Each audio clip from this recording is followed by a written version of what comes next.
itu aja sih ya saran dari aku mah ya, kalau misalkan kita teliti sebelum beli bahan kue. Assalamualaikum, hai semuanya, apa kabarnya hari ini? Semoga hari ini kita diberi kesehatan, terus dilancarkan juga semua usaha kita, dilancarkan juga semua rezeki kita, terus diberikan rezeki yang berkah, halal dan luas, amin.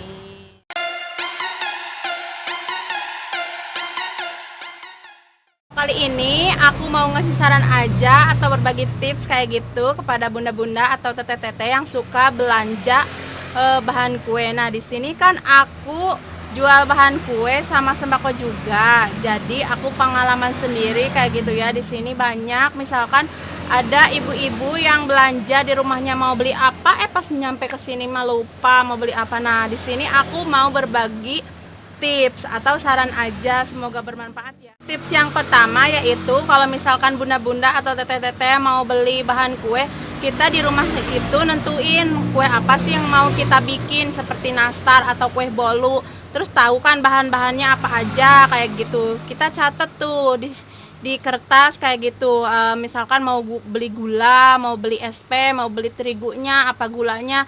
Nah, seperti ya misalnya aksesorisnya juga seperti krimit atau juga seres-seres kayak gitu, pokoknya mah dicatat. Walaupun udah di luar kepala, kalau misalkan udah nyampe toko, kebanyakan ibu-ibu di sini juga suka lupa. Yang ada ya ibu-ibu yang suka nyuruh suaminya buat belanja bahan kue di sini. Meren katanya misalnya di rumahnya mah dia apal, misalnya disuruh dibeli apa, beli SP apa permipan kayak gitu, pas nyampe sini mah blank, lupa.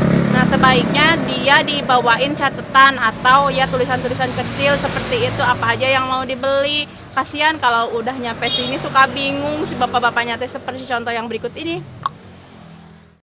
Nah, ini contoh si bapak-bapak yang disuruh istrinya beli bahan kue, terus pas nyampe ke toko dia lupa bahan-bahan apa yang harus dibeli. Lalu dia nelpon ke rumah.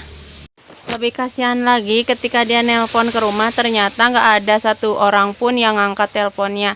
Jadi menghulang-hulang begitu dah. Kasihan kan si bapak ini, dia kebingungan mau beli apa, mau balik lagi takut dimarahin sama istrinya. Tapi kalau mau beli ya beli apa, takut salah. Misalkan dia dikasih catatan, dia nggak akan lupa kayak gitu, lebih efektif. Terus sayanya juga nggak nunggu yang mau belanja itu kebingungan. Yang mau belanja bingung, saya bingung. Masa kita pada bingung? Nah, kadang juga ada sih ya yang belanja itu udah punya catatan di rumah. Jadi dia lebih efektif gitu belanjanya juga, nggak sebentar kayak gitu kan, udah tahu sasaran apa yang dia mau beli. Kita tuh semuanya dengan rapi, misalnya bahan-bahannya, terus teh mika-bumikanya apa aja kayak gitu, krimitnya juga apa, bahan-bahan yang lainnya juga dia catat sedetail mungkin, serapih mungkin kayak gitu. Jadi ke akunya juga jadi cepet ngeladanginnya. Ya juga kan mau ngerjain bikin kuenya, jadi waktunya itu ya efektif. Seperti contoh seperti ini si ibu ini. Nah, ini salah satu contoh si teteh ini mau bikin kue, katanya mau bikin kue nastar bolu dan dia butuh mika. Kemudian dia tulis tuh di catatannya apa aja bahan-bahannya yang mau dibeli. Terus dia juga nggak lupa bahan-bahannya itu apa aja, seperti gula, terigu kayak gitu, tersusun rapi di catatannya. Jadi pas dia nyampe toko langsung aja dia sebutin apa-apa aja kebutuhannya. Jadi nggak bingung, nggak seperti yang nggak bawa catatan kayak gitu, suka kebingungan sendiri. Kalau di rumah mah apal, pas datang ke toko aja bingung kayak gitu. Nah, menurut aku ini lebih bagus ya, soalnya aku juga di sini nggak selalu nunggu toko, aku juga harus nganterin barang. Jadi waktunya itu nggak kebuang sia-sia. Nah, di sini juga sebenarnya sih sebentar lagi aku mau nganter pesanan. Dari kemarin ada yang mesen simas, terus kebetulan hari ini datang simasnya, lalu aku antar. Yang barusan makan dia mencatat ya apa aja yang mau dibeli, seperti bahan-bahan gulanya kayak gitu, seperti mika-mikanya juga dia catat. Nah, itu teh bisa mengirit pengeluaran dia juga sebenarnya sih kalau aku lihat-lihat ya. Misalkan kalau dia enggak bawa catatan mah apa aja we dibeli. Jadi mencatat itu penting. Mencatat itu penting ya, karena kegiatan kita itu tersusun rapi, misalkan buat pembukuan juga, buat history juga.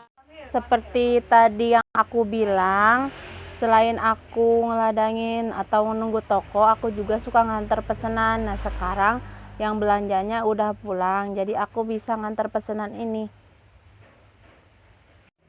Siap berangkat. Alhamdulillah udah nyampe ke rumah yang pesen si masnya. Aku nganter si mas ini ke si abang yang suka jualan kue balok. Tapi kebetulan hari ini atau siang ini dia nggak ada di luar.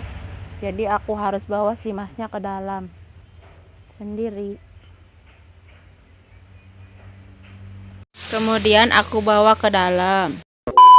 Itu aja sih ya saran dari aku mah ya, kalau misalkan kita teliti sebelum beli bahan kue atau belanja ke toko, mencatat, terus di rumah udah tahu kue apa yang mau kita bikin terus kita sediain juga budgetnya harus cukup, jangan sampai catatannya lengkap atau ini curhat ya, jangan sampai ya catatannya lengkap tapi uangnya tidak lengkap, khusus gitu ya, beli yang diperlukan aja.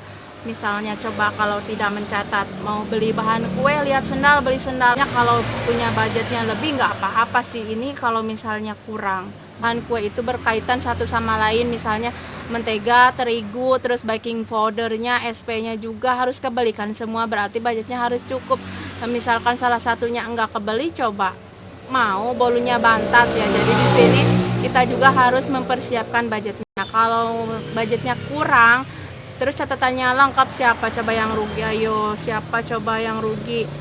Nganjuk lagi dong. Ya, sekian dulu ya tips dari aku. Semoga tips kali ini bermanfaat. Ini saran aja. Assalamualaikum warahmatullahi wabarakatuh.